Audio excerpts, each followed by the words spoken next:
Ahoy, fellow podcast lovers. My name is Cody. And I'm Laz.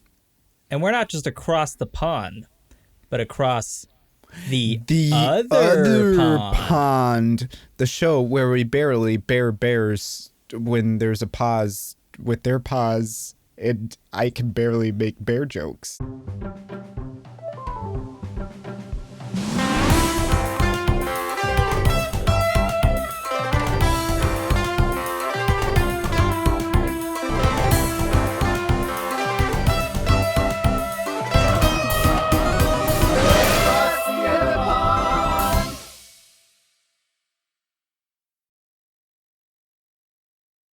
Not bad, not bad. There's a lot of bear in there, a lot of paws in there. Yeah, it's pretty good. I don't know. I thought of just now, like I was, because Fafang when she makes posts in English, she always comes over to me and is like, correct my English. I'm like, okay, and she used the word hardly, and I was like, we usually use barely, so I thought, it's like, because hardly makes me think of more like British English. Yeah, it's like, I can agree with that. I would hardly do that, Harry. Or it something does really like sound that. like that. Because I don't hear British people saying barely. Yeah, like I feel like that's a they very would American thing to say. I barely made it. So like sometimes I just correct her because I think something just sounds more American. Just because like we're living here in America right now, I'll just correct her in the American way so she can kind of fit in here more. But when she talks, as long as you understand, it doesn't really matter. Yep, right? That's the beauty about English. It's a nightmare. I mean, any language really, any language. But anyway, so what are we talking about today, Cody? We are talking about some great musical stuff.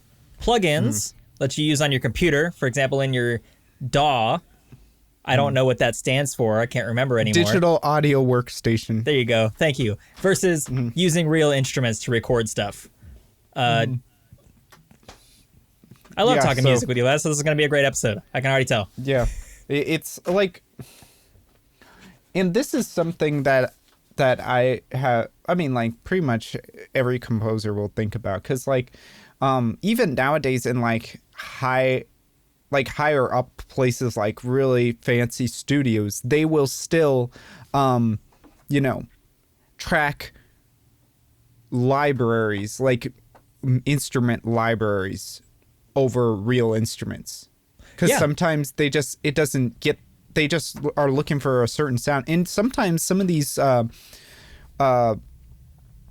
soundtracks that you hear, you don't even realize that a lot of it could be pre-recorded sound libraries. I would say instead plugins of have come a long way from being just MIDI sounds. Basically, you can really get that live sounding stuff. And I know that drum tracks are basically universal in terms of studio recordings, just because recording a drummer can be such a hassle.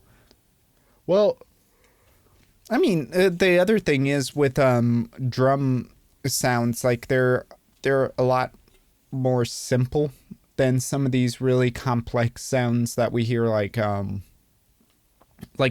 of the most complex sounds to recreate is brass. Oh, like, yeah, a lot of timbre when it comes to brass stuff. Well, brass instruments are just such a complex sound that it's just like you can hear it pretty much immediately. With MIDI sounds, like brass sounds always sound the corniest. Oh yeah. Like everything else, like things like a flute is a little easier to recreate because it's closer to like a sine wave. But like there's a lot of instruments that just are their timbres are so complex that it's hard to recreate things with just like simple waveforms. But then like with things like the Super Nintendo and whatnot, we go into things where they start like sampling things and just like really condensing it down to be able to fit into the chip, you know. Which ends up distorting the sound, right? Yeah, a lot. And depending if like, especially like how high the sound is, like lower sounds are easier to like compress because you don't need as much space. Like for instance, if you have like a bass sound, the higher timbres aren't needed, so you can kind of just compress everything into like a smaller range. Like you only need up to like 100 hertz for a lot of bass sounds, you know. Saves you a bunch of memory. Oh no, not 100, 1,000 hertz. I'm compressing it too much. That would be like sub bass, I suppose. Like really, even more than sub bass. But yeah, like, can humans even express 100 hertz? What's up? Is 100 hertz is way below human voice range, right? I don't know, but like it when I'm processing the audio for us, I always boost about 100. I boost 100 for me and about 110 for you because like my voice is a little lower than yours.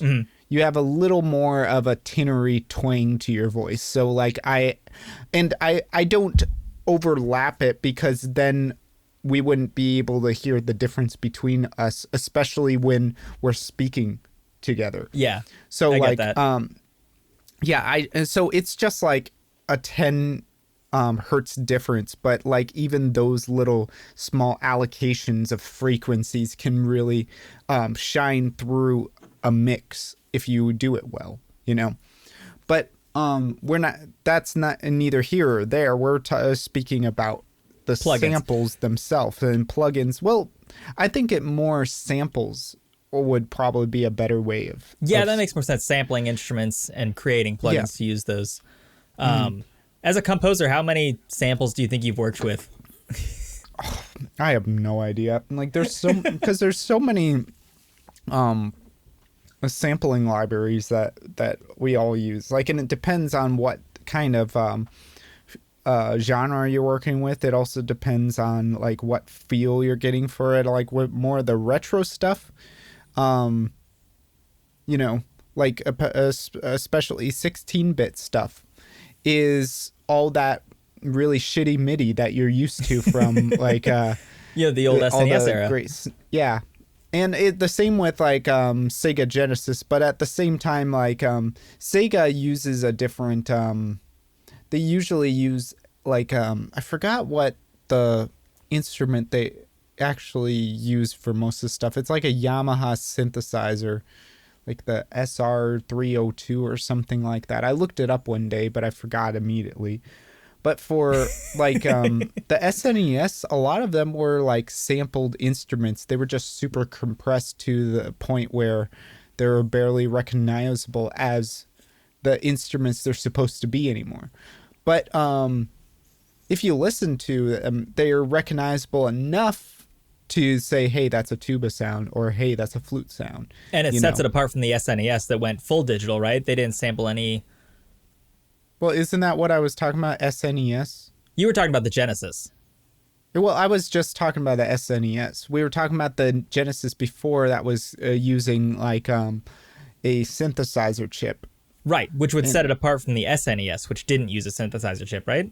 Yeah, I'm pretty sure the SNES used like samples. Like they used like samples, like MIDI samples and whatnot. Well, like I mean, when I say MIDI samples, I mean they took actual instrument sounds and compressed it enough to the point where they could use it in a game, you know, and like allocate enough memory to it to make music.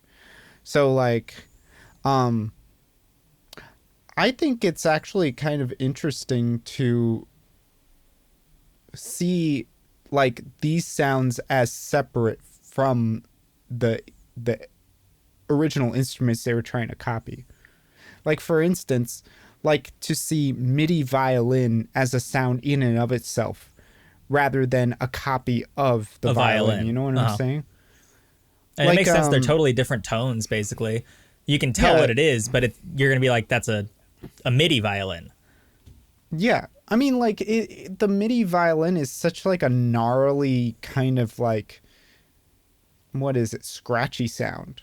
But like a real violin doesn't need to be like that. It can be very soft and very, especially if you get a really nice like Stradivarius like violin, it can have a more like soft mellow tone to it, you know, rather than get that kind of like fingers on a chalkboard kind of sound. And like I think I like to see it as almost like a continuum of one noise, because like for instance, if we're talking about MIDI violin and a real violin, then you have like all these violin sounds in a continuum between these like sound qualities or sample rates, you can even think of it as, and even go beyond like the violin sound in and of itself and like the copied sounds like the MIDI. For instance, like 16-bit is what we usually think for SNES, right? But then we go to NES, which is more like the 8-bit stuff. So then we kind of think, what would be the violin rendition of an 8-bit sound for it, you know? So like, what would that be? Maybe like a square wave, a triangle wave, or maybe a combination of the tiny two. Some sort of like a frequency modulation, kind of like subtractive synthesis, something like that, you know? Like it could. So like, I think it's just interesting to see these sounds perhaps on a continuum, but perhaps also as sounds in and of themselves as well. So you can think of it in that continuum, and I think most people do, where it's like, okay, this MIDI violin is a violin. Yeah, the violin in this instance. But what you could do instead is say, I'm writing this piece and I want the MIDI violin tone instead of the violin tone. Hold on. I need to tell Fanfang. Can you hear the I hear it now. Background? Yeah, here, I need to tell her. Hey, Bao, 我在录播课。对呀，这是太吵了。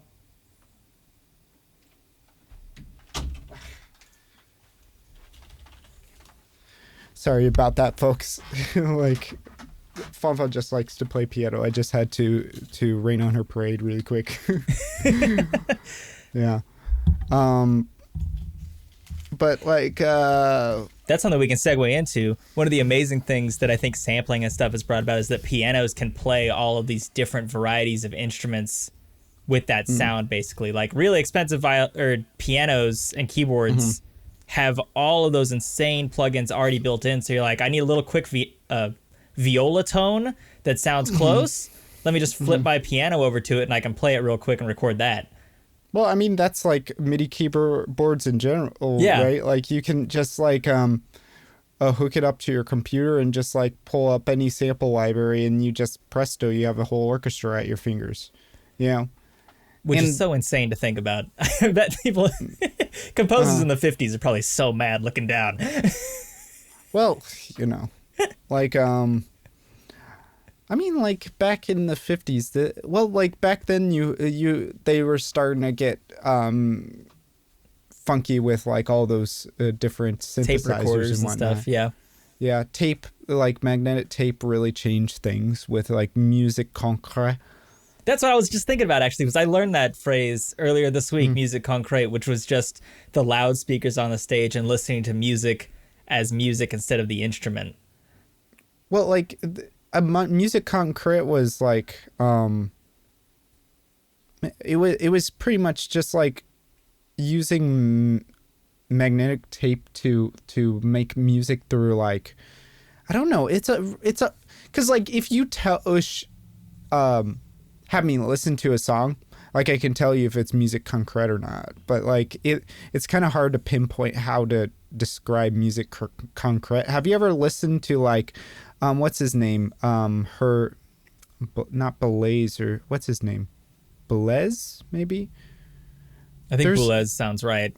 Boulez. There's also man, what's that guy that did like Oh, the guy that did the Gesuppen, or like I showed you like the The, helicopter quartet before. I'm not sure Oh, you've what's showed me his name? that. I'm thinking of. Stockhausen, Karl-Heinz Stockhausen. Have you ever heard of him? I know that name because it definitely showed up in the Rest is Noise book. Mm-hmm. He definitely look up him. He's like one of the big figures of like avant-garde music back in the day. Like he's like so big of an influence that he actually influenced the Beatles, and you can find him on the Sgt. Pepper's Lonely Hearts Club Band. I think I remember reading that as well. That makes a lot of sense because that album is so nutty. I love the that first specifically opening. 9. Yeah, I love the opening. All the instruments going up to pitch. Oh yeah, and like like Day in the Life. Yeah. Oh, that's one of my favorite songs by the Beatles, to be honest. Day in the Life. I've got news today, oh boy, about a lucky man who made the grade. And then just that was one of the songs that really started making me be like, hey, I don't need to make something that is so, what is it? Complex. The same throughout, because like you have the first part that's like all dreamy and it's just kind of almost sad, and it's like, I got the news today, oh boy, about a lucky man who made the grade, and then it goes into the next part. It's like, wake up, da da da da da da da da ding bing, and it's like all peppy and whatnot. Like, I don't know, sometimes I forget like how much of an influence the Beatles have on me. The Beatles have an influence on a whole lot of people. That's for sure. Recently, just like re-listening to the Beatles with Fong Fong, it's like I forget that they're just like almost every single one of their songs are a masterpiece. Yeah, and they really paved the way for a lot of innovations when it comes to the recording studio and sampling and stuff like that. It's insane what they used on their records within 10 years. They used that one synthesizer kind of keyboard thing. What is it, the Melotone or something like that? Yeah, that's what it's called. And like that is really interesting. Do you know how that works? Not at all. Like, it actually has like hundreds and hundreds of tape recorders inside of it of different sounds. So when you press a key, you're activating that tape recorder? Yeah. Yeah. So like that's where you get like the famous like Strawberry Fields Forever like part, like the flute part. That really dreamy tone. Mm-hmm. Fonfon didn't like that song. I love that song. It's definitely a weird one. Ah, man. The Beatles, but I love that song. I really do. Yeah. But like like the Beatles were also someone like with the Melotone, and like they also started bringing in all these crazy instruments into pop and whatnot. And and they really recorded a lot of live instruments, especially for like Sgt. Pepper's and stuff like that, instead of just using a sample. I mean, and then I think they were the first band to bring the sitar into the pop scene. I would think so, with Norwegian Wood, right? I don't know which, because like the one, I think there's a few songs that feature sitar. One of the main ones is Within and Without You. Okay. Yeah, have you heard that song? I've heard it. I don't remember it off the top of my head. It was like, maybe I'll do a re-listen. I have all the CDs.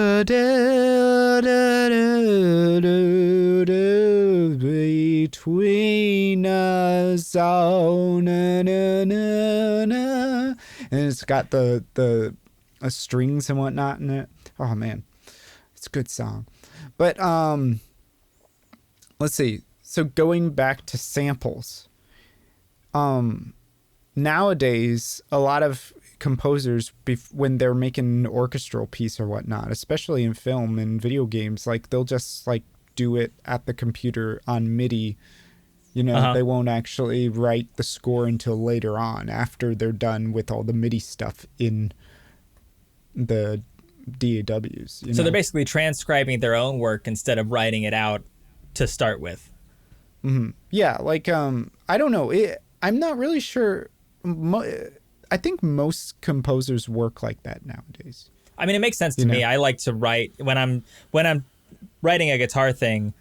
I don't tab and then play it. I play it and then tab it. So if you're just taking music from your brain to the page, basically, it's a lot easier to just put in the notes rather than transcribe it to a page. So I totally get that. Well, I mean, like when I was a kid, that I worked like that. Well, I mean, it was a weird thing when I was a kid because like I start off on Finale Notepad, and it was shitty MIDI, like the basic general MIDI, shitty MIDI. Yeah. When I say shitty, whenever I mean shitty MIDI, I mean general MIDI. Like the 0 to 127, thing. The original version, right? Yeah, that had like gunshot and helicopter and stuff on it.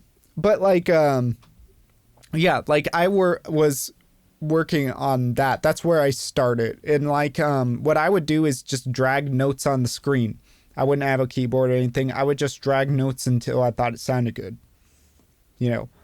And so, yeah, that's kind of like my native environment, but like at the same time, I don't do that anymore because it really is a lot easier with just the keyboard and like to just put the note in. I mean, I still drag notes on the piano reel on screen, and it seems like a lot of composers don't like to do that. But what is his name? Deadmau5 does everything by just dragging notes on a. Did I lose you? On a piano reel on the screen, So Deadmau5, he does his stuff like that. He just like he just puts notes on the piano reel and just kind of drags them about. So that's how he writes. Interesting. And then he just uses hotkeys for like different intervals and whatnot if he needs to transpose things up. Like, that's a really cool idea. Yeah, so like that's another thing that's just interesting about like the MIDI kind of like DAW world is that everyone now has like their own way of inputting things. Like you don't necessarily need to use a piano keyboard. You can also use other things. Like there's so many different types of MIDI keyboards. Not just that. You can even use like a MIDI guitar. Yeah, there's that MIDI guitar that I see every once in a while on YouTube videos and stuff that's just plug this into your computer. Yeah, like which one are you talking about? The one that's just like a guitar neck and it just like really thin buttons on it for frets? Yes. And there's multiple. There's that one, and then there's the one that's like a guitar. Yeah. That's got that weird futuristic like spaceship look to it. The way that people advance like the music Casio technology. One? Yeah, like the Casio one. Yeah. Like, and then nowadays I've seen also this thing that Andrew Yang has been no, Andrew Yang? It's not Andrew Yang. No, Andrew Yang's the presidential candidate. Yeah, well, not. Well, I've been wondering, he's also Yang, I think. Huang. Oh, no, Andrew Huang, not Yang. Yeah, Andrew Huang. Hey, Andrew's the first name, so we got it. Yeah, I just like, yeah. Andrew Huang, like, I've seen like him talking about it is like the microphone that you can like beatbox into, and then it like transcribes it into MIDI notes. Oh, that's a really cool idea. And then you can sing into it, and then it'll transcribe it into MIDI and whatnot. Like that would be a cool little thing to mess around with, but yeah. But it's also like $200. Yeah, of course. So. But until I mean, the tech's been around a long time, actually. It's always pretty pricey to get into. Yeah, well, I mean, 200. It's actually it's not too bad, but that's a low price tag for like the world of plugins and tech, like that is hardware true. and Prices stuff. are because like get pretty like insane really quick. a good like external compressor like can run you like $2,000-$3,000. And that's just one plug. That's just like one like effect, Yeah. Just so like compression, Jesus. that's why so many people just work. We call it work in the box, you know, which is just staying on the computer and using virtual plugins. You know, it's just so much easier. It's like, you know, having like an ebook instead of like a library books. You can keep a library inside your ebook. You know, you don't have to like bring a casket of books everywhere you go to. You don't have to bring a Harry Potter trunk with you everywhere you go and have a library at home. Big old shelf. Exactly. I think one of the craziest things, honestly, the plugins do is make anybody's office turn into a home studio, basically. Mm-hmm. I mean, you can just have a laptop, like plop it on your fold away table and just you know, start making music. It's really an amazing progression from having to have a grand piano, basically. Well, I mean, like having to have a whole orchestra with you. Yeah, like, to make any noise. Yeah. Yeah. So like yeah, I mean, like when I was a kid, like I had like a whole orchestra, a whole shitty orchestra at my fingertips, you know? Yeah. But and like the thing is though, like now me myself, I'm actually returning to that realm using specific 16-bit plugins to make music and whatnot. So, and especially like playing some of the old and listening to some of the old like Final Fantasy games and like other like RPGs like Secret of Mana and whatnot, Chrono Trigger, like all of those, like everyone, a lot of customers will constantly refer to those as like the best like RPGs, you know? I mean, they certainly love the music, and Nobuo Uematsu is fantastic with those early Final Fantasy tracks, to be able to express so much and with so little tech, basically. Yeah, like I really like what is it? The Mako Reactor. That's like one of my favorite songs by him. So good. You know, but like yeah, it's, I think nowadays like people do actually like appreciate these sounds as their own thing, you know, rather than actually. But the thing is, then I wonder if one day we'll get to this place, and maybe I'll have to write a piece like this, that a real violin and a MIDI violin will play amongst each other but be considered different instruments. You know what I'm saying? That'd be a really cool piece to explore. You could even do like some cool call and response between real instrument and plug-in version. Yeah, exactly. Like I wonder if there's like I want to make a piece where it just uses the same instrument but from different instances of different samples, qualities, from different sample libraries. So like because I think that's something that no one has explored yet, and I feel like people are probably even a little hesitant to explore that space because it's so ingrained in people's minds that, you know, a shitty MIDI violin is a violin. Yeah. You know, but you would rather have the real thing to listen to nowadays anyway, unless it's that specific tone. So if you mixed them, there'd be, I think, this weird cognitive dissonance that would be like, why does the violin sound shitty for this part? So like I want to kind of play with that, you know. That's been like an experimental piece in the back of my mind for a while. But that would also require me to have access to, well, first of all, good recording equipment, and second of all, a violinist. You know? Yeah. You know, that's also something to talk about a little bit, is that plugins don't require you to have an insanely good recording room. Well, yeah, like maybe not insanely good, but you need a good recording microphone basically to record a real instrument. I've noticed to myself it's a lot harder to get the tone that you're looking for out of a standard microphone. Basically, you want something more specific. Well, whereas yeah, I mean, if I just get a plug-in, I can just plug my guitar in plug it into bias amp and get a pretty solid amp tone in the computer. Well, I mean, like with recording, you have to really think about the subject first, because like if you want to get a more bassy sound out of something, then yeah, you're going to want these like large diaphragm condensers. I mean, condenser mics in general, right? Because like condenser mics tend to pick up a much larger range of frequencies.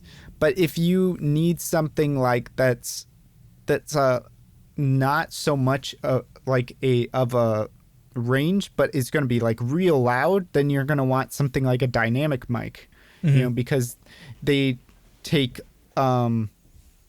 it takes a lot more to pick up something on it. At least that's what I've heard. That's why you usually use dynamic mics for a snare drum, or you can do it for other really loud drums as well, percussion. But I've also heard people using them for brass and whatnot, because brass are also very blurry, you know? Yeah, like really loud. Talk about a loud instrument. A brass instrument is a loud instrument. All of them. Yeah. And then you also have different like recording patterns too, right? You have like the chordoid, you have like omni pickups where it picks up all around, but most like then there's like straight shots, like, you know, kind of like a regular singing mic. If you're right in front of it, you'll pick up everything, but if from behind, you can't pick up like barely. You can barely pick up anything. Yeah, it's designed to limit that sound, and it's like when you're getting into recording and stuff, suddenly that stuff is all over the place, intense to learn about and just discover. Like, it's really hard to learn through testing because everything's so expensive. You don't want to be like, well, let me get this mic and see what it sounds like. You want to know what you're getting into. Whereas with plugins, I can kind of just guess what's going to be a good plugin a lot of the time and get a much more reliable take, I think. Well, I mean, but then the problem with a plugin is, especially if it's not a really expensive one with a whole bunch of different samples and like a whole bunch of key switches and whatnot, it's going to sound unnatural. That is true. You're always going to give it away. Depending on the instrument too. Like if you have a recorder plugin, it's a lot easier to sound a little more natural, but like because a recorder is a very simple sound. But if you're talking about like a brass instrument, it's very, very hard to find a good brass sample library. At least for in my like it's one of like the notorious ones to get good sample libraries for. But then there's instruments that sound really good as samples. Like one of the ones that stand out to me is the kodo, you know. Really? Or in Chinese it would be guzheng, right? So like, yeah, I always feel like those sound like really, really good as sample instruments. Even the guitar to a certain extent too, but like I think you the lose a electric lot of guitar those. can be very easy to emulate in a plugin. Electric guitar is just it is just all sound basically over pickup. Acoustic guitar, I definitely think is a lot harder to get that resonance that sounds right. Because like acoustic guitar, when you actually record it, it's got like you said, a resonance, a ring to it, and then also you get more of like the hand scrapes. Yep. That's always been such a interesting noise to record for. Like when I watch people record acoustic stuff, they've always got like 2 or 3 mics to pick up all of the sound that comes off of it, because you're so close to the neck basically that you hear all those little little subtleties. Well, okay, first of all, like I need to explain a concept probably to you and the audience. Have you ever heard of key switches? No, that was new to me. So this is something that you didn't have back in 16-bit era, but you do have now, is like for each instrument, you have a whole set, like you have a set of, for instance, The one of the libraries I have is Spitfire Audio, BBC Orchestra. And so like if you have like a violin, you don't just have one set of sounds of like recorded notes for the violin. I might even have to go back further and it's first explain how sample libraries are created. Because like the thing is, for each instrument, what you have to do is you have to record every note that instrument is capable of one by one. Yeah. Because you can't just record one octave and then pitch it up or down. That for sure is going to get you a really weird sound. But I mean, like, you can do that. You can do that, like, if you want. That's actually one thing that I do sometimes for sampling is just like I'll record a sound and then I'll just bring it into a sampler and just let it auto pitch everything. So that is one thing you can do. And actually, I think that's what a lot of the old 16-bit stuff did, is just they took one sample and then they just let the computer automate it, like, because then it takes up a lot less room on the chip. Because a true note recording is a lot more space than a compressed and pitched up note. Yeah, exactly. Because everything is being routed from one sound file rather than a whole bunch of different ones. But nowadays, the real good ones will record one, like every single note will have its own sound file, Yeah. And then, man, we've come a long way from having to keep it under 5 megs or whatever. Well, a lot of the libraries I have, like especially Spitfire, I think it's like over 100 gigabytes. All in notes. And that's that's why you will see like composers going around with like 5 different external drives, because that's like all of their sound libraries. Like you don't realize, like, I mean, you can't just pop into the studio and download it.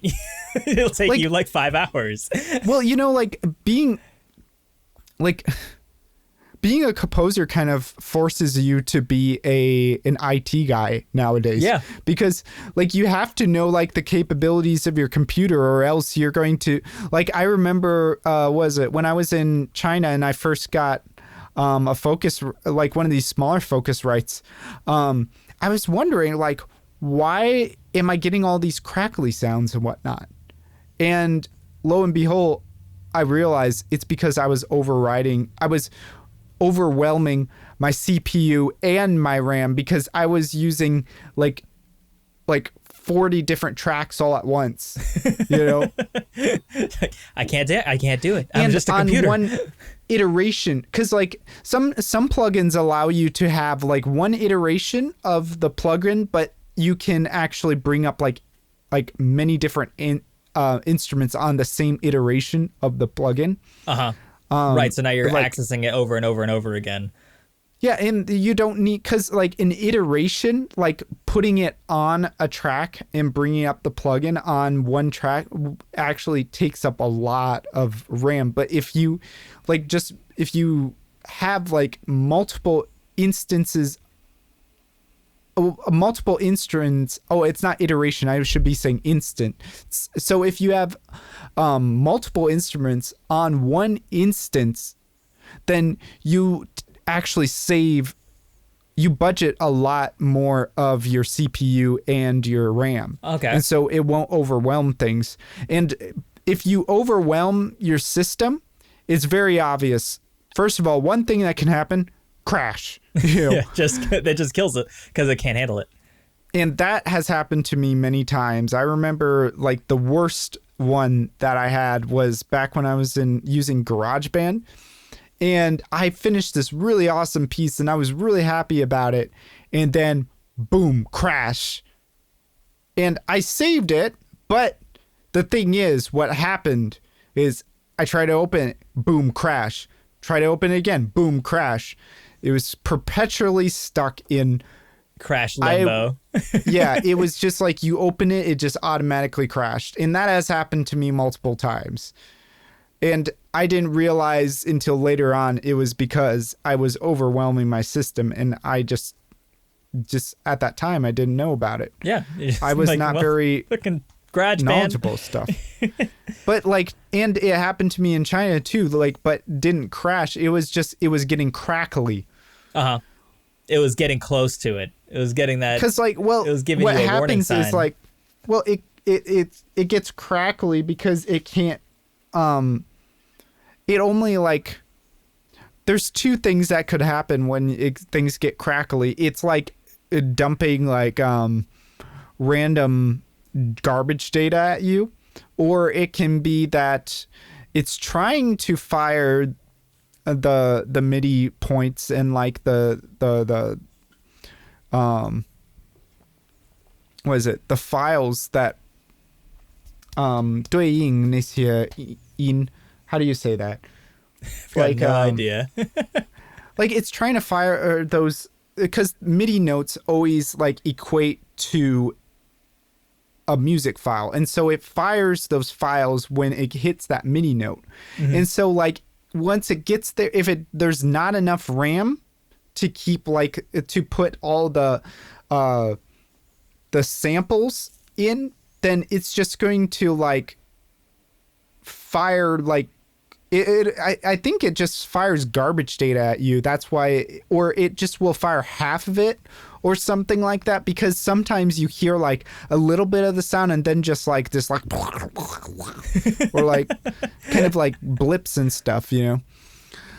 So I don't, it's crazy how much you're forced into learning about technology as a composer. But like the thing is, I love it. It's great. As frustrating as it is, and I'm sure you as an IT guy know this. Oh yeah, it's amazing once you actually get it and you feel like you can help people, and like you know, like that's something it's insane a great to me feeling. is just how much like when you've worked on something and solved a problem yourself, how helpful you can be just picking up that knowledge in general. Like people always ask me like, how do you know so much IT stuff? I'm like, I just have to do it all the time. Like it's just over the years, I've just figured out how it works. I don't know.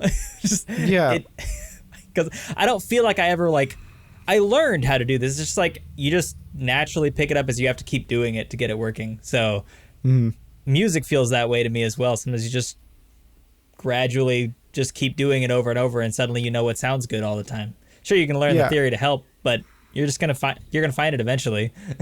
Yeah, I don't know. Like sometimes you have to be made aware of things. You know, yeah, absolutely. But like you know, so getting we know back that sampling. to samples. Yeah, we know that sampling is nowadays is you grab every key or every note that the instrument can make. What are key switches then?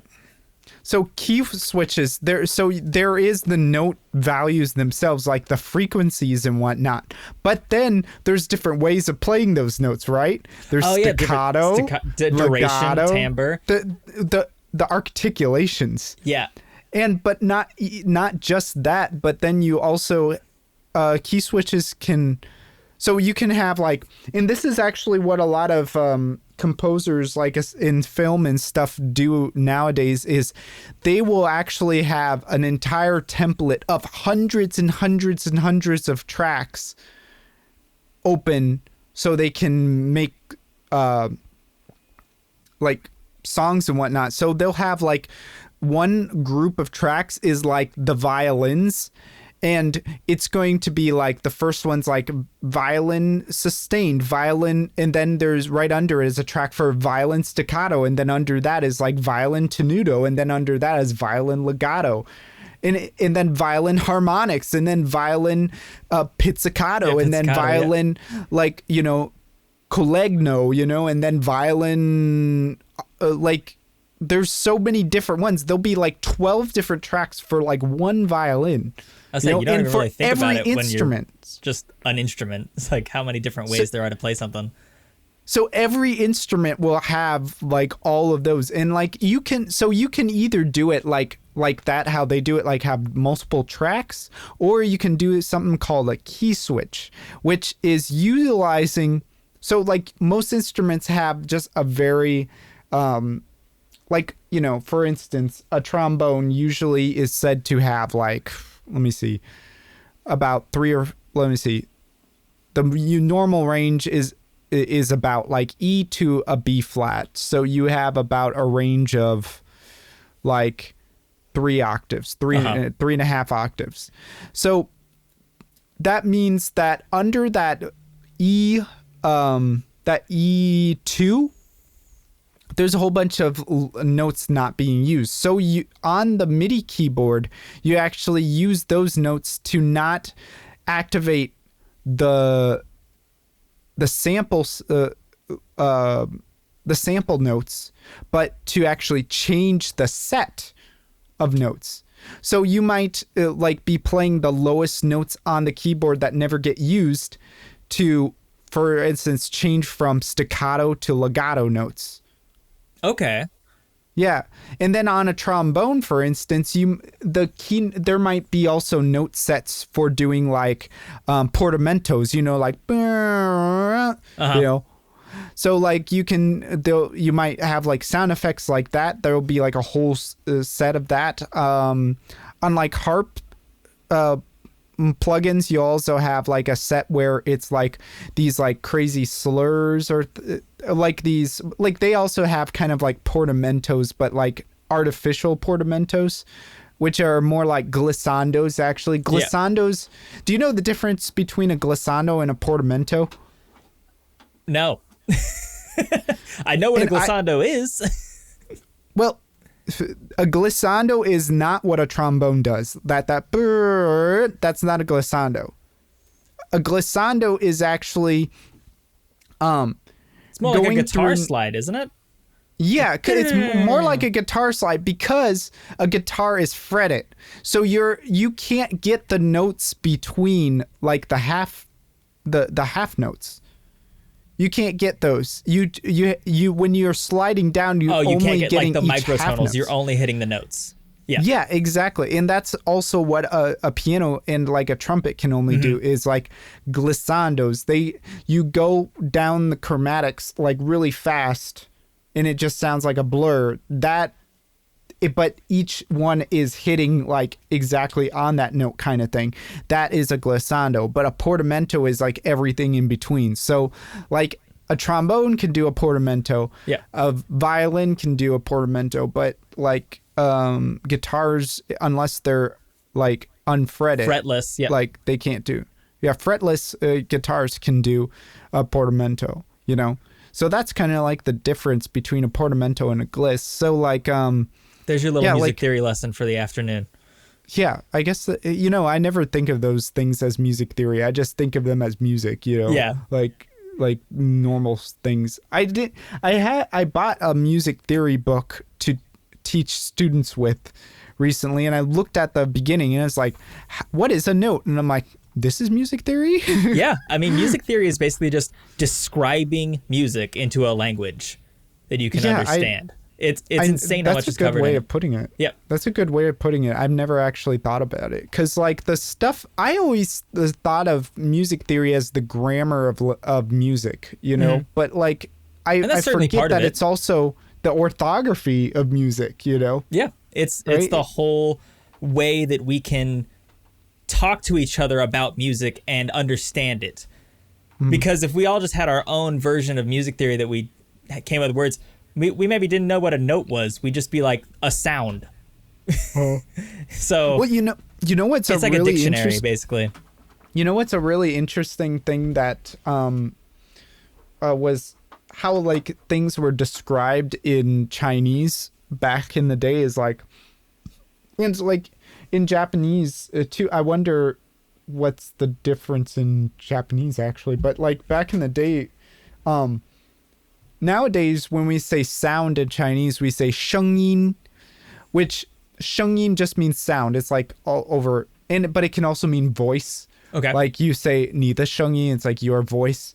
And that's why you hear Chinese people sometimes when they're talking about a sound, they say the voice of the trumpet because it's the same sound. It's the same. It's the same word, But like back in the very, very beginning of it all, like in was a single sound, sheng was sounds put together. Okay. You know? And so like they kind of just describe things like that. There was in and there was sheng. So like there is single sounds and then sounds that harmonize together to make Music. another unit, which would be sheng, and then music would be that next unit above it. So you had in, and then you had sheng, and then you have yue, you know? So like, and then even nowadays, like the word we use for music, in yue, has that in in the beginning, but then yue after it, you know? So, yeah, and then you can even say things like yue sheng, which would be like using that sheng, but putting yue in front of it would be like musical sound, as opposed to like zao yin, which would be like noise. You know, it's kind of interesting how like back in the day, like how Chinese people kind of put things in units like that. But and music was not seen as like how we see music. It was more of like the main use was like ritual, you know? So it's a completely different way of looking at music, though. But even back then, I think we saw music as more of ritual and less as entertainment. Yeah. You know? There's an interesting way that music develops throughout history. Not a time for this conversation in this podcast. Yeah, exactly. But I don't know. I just kind of thought about that when you were talking. I forgot what activated that memory from you.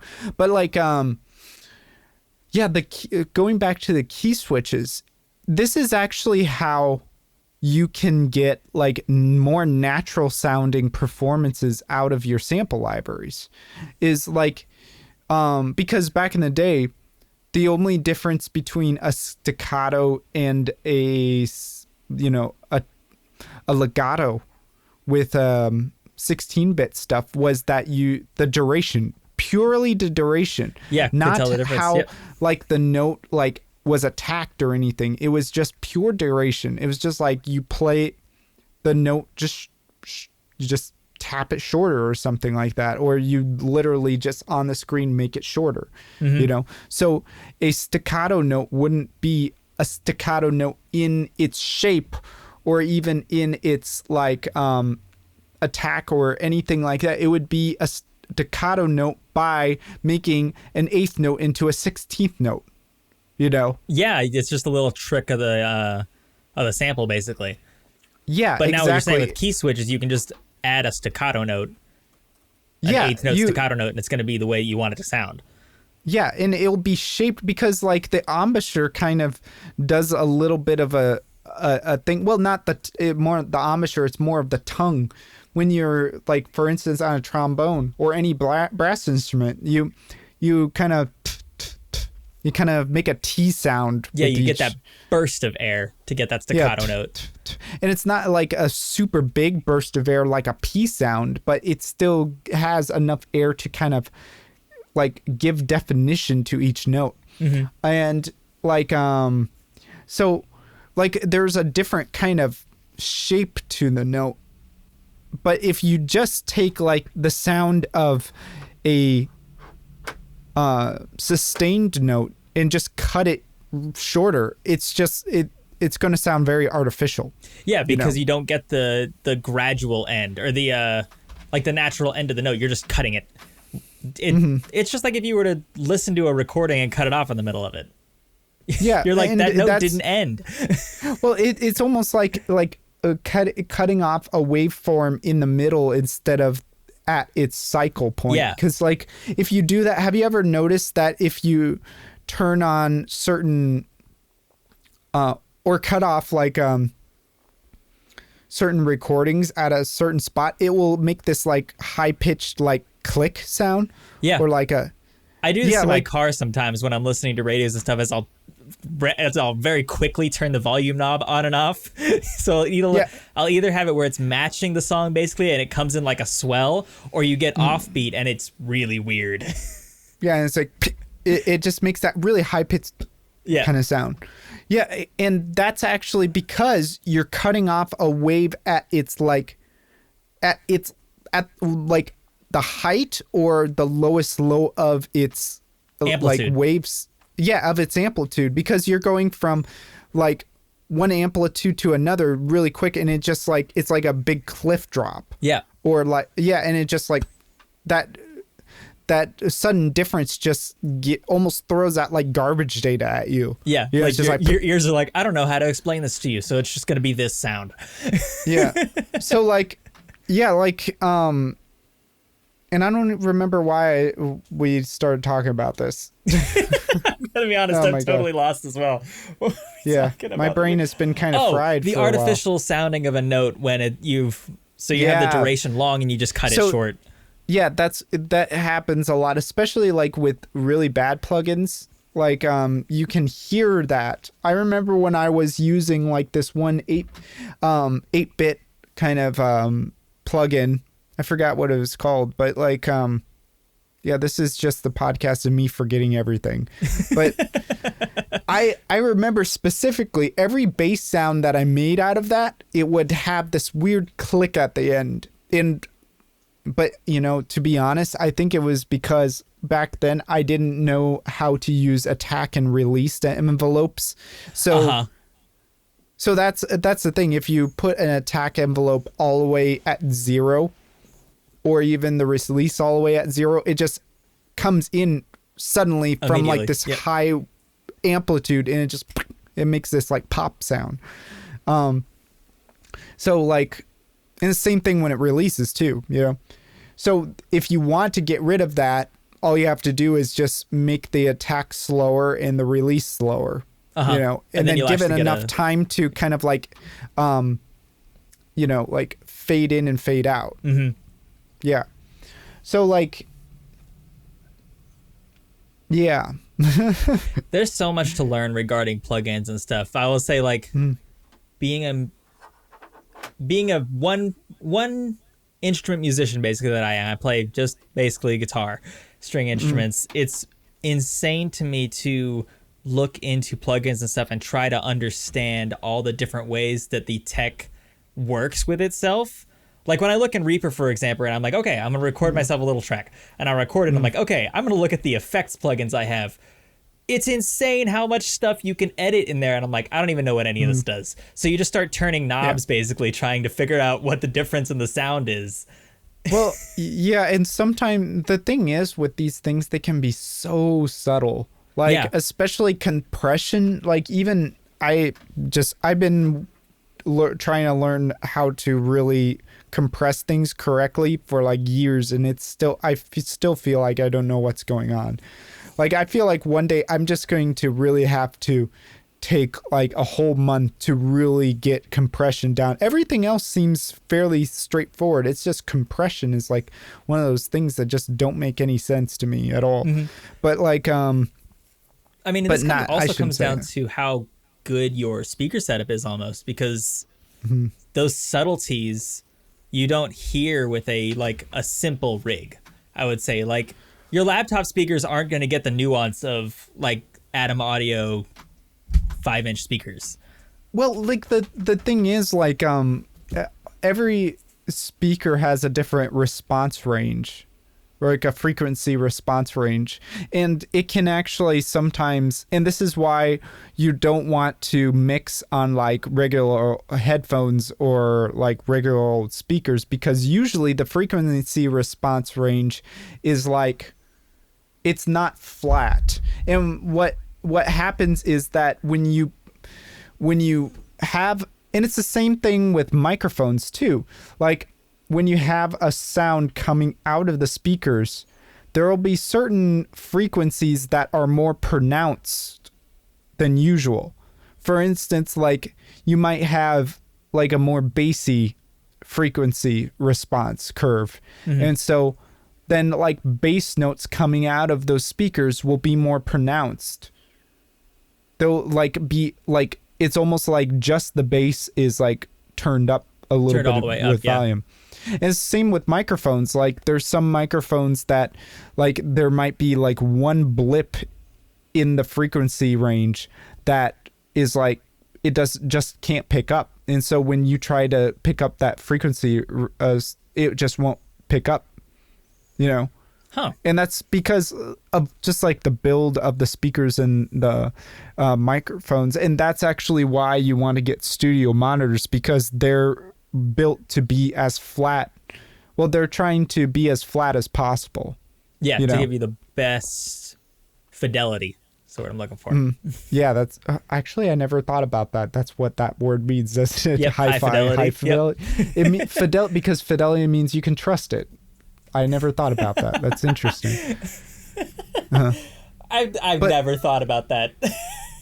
Yeah, that's really interesting, actually. But you know, like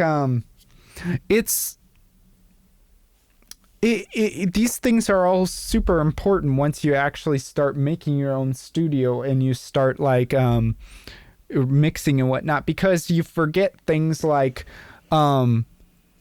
especially when you're mixing, subtleties start mattering a lot. Because like, for instance, if you're in a room, you don't have like the room treated correctly and there's just like hard walls everywhere, you're actually going to be getting a lot of frequencies bouncing around, you know? And sometimes they get picked up by your mic. Well, they'll get picked up. Well, they'll get picked up by your ears, because what happens is like you'll hear not just the sound, the original sounds coming out of the speakers, but the reflections in the room, the echoes. Interesting. So you're like, what you're doing is when you're like playing your speakers in your room that's not treated, especially, is you're actually hearing the original sounds from the speakers and the reflections. And so pretty much what you're doing is you're adding reverb. Yeah, to your listening sound experience. Yeah. And that's actually what like original reverb was. Like studios would have an entire room made of like metal plates to get like room reverb. Yeah. They would actually pump like sound, a track through that room and then back into the studio to get reverb, you know? That's an insane That was one of the idea. ways to get reverb back in the day. And even nowadays you do that. Like that's actually why you have, that's why you mic a lot of instruments, like not just close up, but also you mic it like the room get like sound, the room, because you might want to get some of the reverb, the natural like echoes in the room into that sound too, especially, I mean, it depends on the genre, really. Yeah.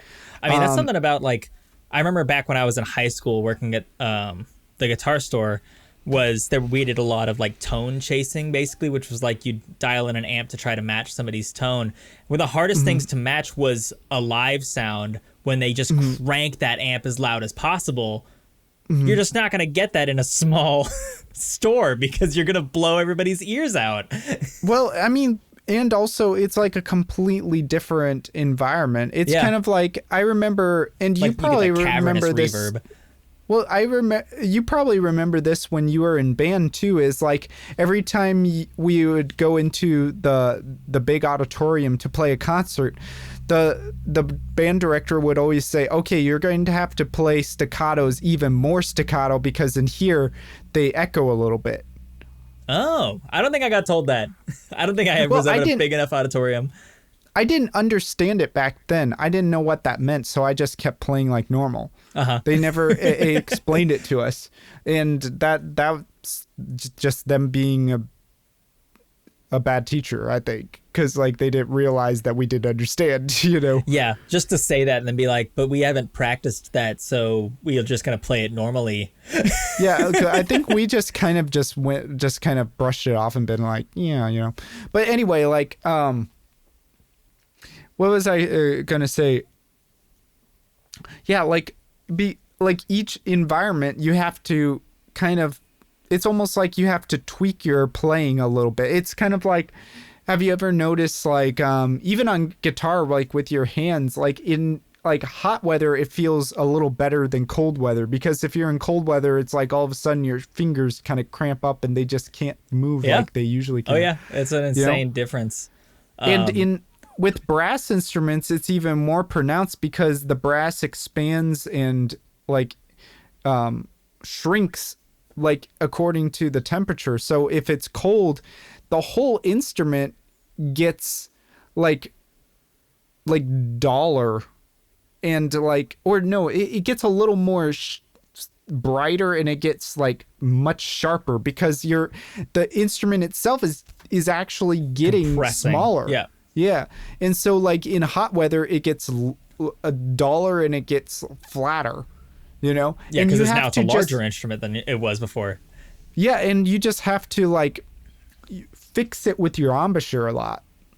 It's kind of interesting because I was watching an Adam Neely video, and he was talking about playing the track and stuff, and how the environment changes the way that you can end up microtonally off, basically. Like at the Barack Obama inauguration, Yo-Yo Ma played, and they played to a track because they were worried that it was going to sound off because of the weather, and it was going to affect those wooden instruments. So that's something to keep in mind as well when you're working with these real instruments and stuff, is environment matters. Yeah. And so that's why, like, especially with recording, you have to think what you're recording it for, you know, because like if you want that pure sound, then you're going to want like a very closed environment with that kind of like takes out all the reflections. Because you want to get that pure sound, like that, almost like it was just only out of the speakers kind of sound, you know? Like you just want the sound source. You don't want any of the reflections. But that's pretty much impossible because like it's going to reflect off of something, you know? You can only help it by dampening the noise, basically, and then cut out those really low frequencies. Well, I mean, it also depends on, like, you have to think about the mic you're using and what the frequency response of that is, because like on a large diaphragm condenser, and this is what I've always had problems with like recording both of us, is that it's very easy to just like touch this a little bit and get like a boominess out of it. You know, like it just gets a boom, and then like it's pretty much like things under 60 hertz, and you kind of just you can try to cut that out, but then there's some leftover harmonics from that bleeds in too. So like you can just get that out a lot of times with sometimes like mics have built-in like gates that they can like noise gates and stuff. But then there's also things like you can just use a different mic too.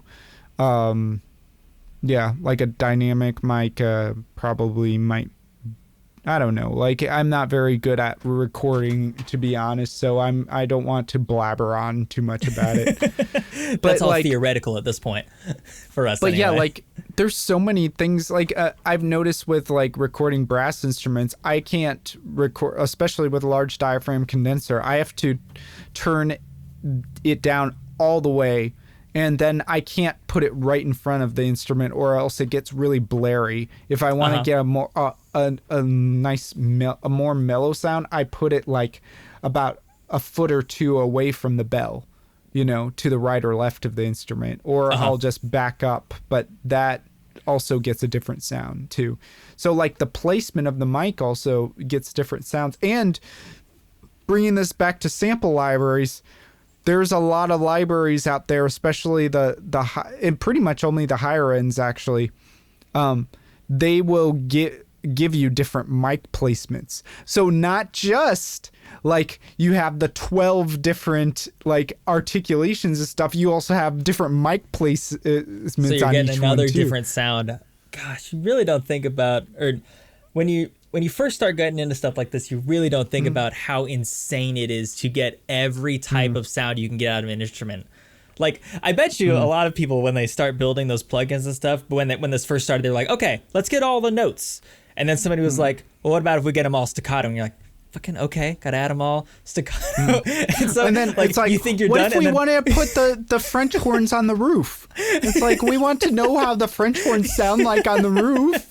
You know? Yep. Somebody just comes in and is like, what about this way to make sound? And the sound designer's just like, you need to get out of here. I'm done working on this. And see, the thing is, like Music Concrete got to the point where it's like, well, what if we made Roger really sick. Let's have him eat a whole cheesecake, go on like a carnival ride, come back and just throw up into his instrument. Let's record that. Let's see what that sounds like. I think it'll be hip. The kids will like really get it, you know? like that's where you got to like, because I think that it kind of overlapped with the postmodern era too. Is just kind of like deconstructing and reconstructing everything in nihilism, where you like you know, de-emphasize the, you know, how do you say that in English? The forced use of an object, or the forced essence of an object. You know, where, and that's another episode though. it kind of feels like those YouTube videos that are like the sound of you in a bathroom at a mall, and you can hear the radio outside of the door and people walking by. It's like that insane amount of specificity in what sound you want. I mean, like you can start to get like really crazy with that stuff. Like, but I mean, at that point, it also gets into more custom sounds. Like, there's a reason why people still record their own sounds and make their own samples, because they want to be different. They want that subtle. Like, the thing is, a lot of like a lot of the uniqueness to stuff is like live recorded music, you know, like the reason why we still record sessions and we just don't use like the top sample library for everything is because not just like live instruments in general will have different sounds. Different orchestras across the world will have different sounds. Like there's a sound that the BBC orchestra has, like the Budapest Orchestra, St. Louis Orchestra, which we forget that St. Louis Orchestra is actually a really good orchestra. Yeah, they're like, very good. The New York the Metropolitan. Yeah, like there's all these like different orchestras around the world with different prices, which Budapest usually tends to be very, very a lot more budget friendly, you know. But like and nowadays you can even like you can actually just upload your music to a website or something, or like have like an orchestra record it for you, you know, just be like, here's the music, record it for me. And they can do it like just like one reading. They're just like good session recorders. They're like the best sight readers in the world. They don't even need to go through it. You gotta know. Just practice. Yeah, but like I need to do that one day. I've not tried to find a website like that or anything. It probably costs like, I don't know, at least a few $100s. If I not, would bet, like depending on how many musicians you need to read it. Yeah, but like like, and a lot of times when you're making a song too. And this is another thing that kind of I touched on in the beginning, is you can kind of decide what needs to be live recorded and what just needs to be samples. Because sometimes, you know, things are going to be more in the background and that you don't really hear. And in the mix, you're not going to really highlight the tones that a live recording will get, you know? Yeah. It'll be because it's in the background, you know? But if you have things more in the light and in the foreground, then you might want the live recording because they're in the spotlight more, and then you can spotlight them more in the mix then too, you know? Yeah. To bring it back, to bring it forward. So it's like, it's as... I feel like a lot of people are going to see the title of this episode and be like, this is going to be boring. It's like reading a reference book. But there's a lot to unpackage here. There's a lot really of unpackage here between, real instruments and sample instruments. And especially like with a real instrument, it's just like on this weird continuum. It's like because like it's like a difference between like a fretless fingerboard and a fretted fingerboard. Because on a sample library, it's like the fretted fingerboard. You can only play these notes. Yeah. You know. But like on a fretless, it's just like I can play everything in between. You know, like it's just like I can play all these microtones and whatnot. You know. So like a real instrument is like that. It's just like the possibility is just your imagination. It's not even the possibility. It's not limited to your imagination. It's more like you are given the whole like spectrum of the essence of that instrument. Oh, that's a good way to say that. Because like it's a sample library is almost like a whole bunch of pictures of that instrument. And it's never really that instrument in and of itself. But if you record and even a recording of the instrument is not the real thing, you know. This feels like getting into like simulacra and stuff. I don't know what like simulacrum is the idea of like a copy being similar to the original, but it will always be a copy. Oh yeah. I never even. Because I know, like, what is that band that they sometimes speak in Spanish? Like, they have a album called Wax Simulacra. Francis the Mute. What is it? Oh, the Mars Volta. The Mars Volta. That was what I was gonna say. I haven't listened to them in so long because what is that? LVS.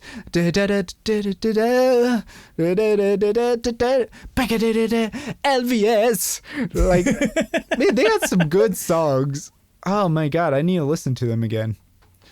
But yeah, we might be getting close to that. I think in closing, we could say that while sample libraries are fantastic to have, you're never going to lose the uniqueness of a real instrument when you record it. Yeah. Like, and that's why we always go back to real instruments. Basically, that's like what you said earlier, that we don't just have all the music is played with the best sample library. We still play our own stuff. Exactly. So don't dump your wife, husband, or partner yet to get a waifu on your laptop, because it's not the same. I'll tell you what. It never beats the real thing. That is true. Mm-hmm. Yeah. This has been great. Give us a like, subscribe if you like it. Please like us. We're so desperately want to be liked. Yeah. Give me it, Daddy. We have an Instagram, Across the Other Pond Pod. Mm-hmm. And we also give us a 1-star on what is it? On Yahoo. I don't know. Like, give us 5 stars on iTunes. Mm-hmm. Yep. Give us 5 stars and everything else. Yeah, that'd be so funny if we had just one review site that was only 1 stars and everything else was 5 stars. I want to one day, Cody, we might have to do a cuisine episode because we need those Michelin 3 stars. That's what we need. Yeah. That's the one. Please, we need a Michelin. We can start making, I don't know, like what's fancy, like beef Wellington. You know, let's start making that, and then let's try to get a Michelin 3-star podcast. All right. We're gonna be the first podcast to have a Michelin 3-star. That's the goal. Exactly. Mm-hmm. Cool. Thanks for listening, everybody. What are we talking about next week, anyway? We should be talking about nihilism and optimism. Oh, cool. That we touched up on it a little bit. Yeah, we did. All right. We gave you a little sneak peek. Okay, well, we're going to jump in that pond and drown. Bye. Bye-bye.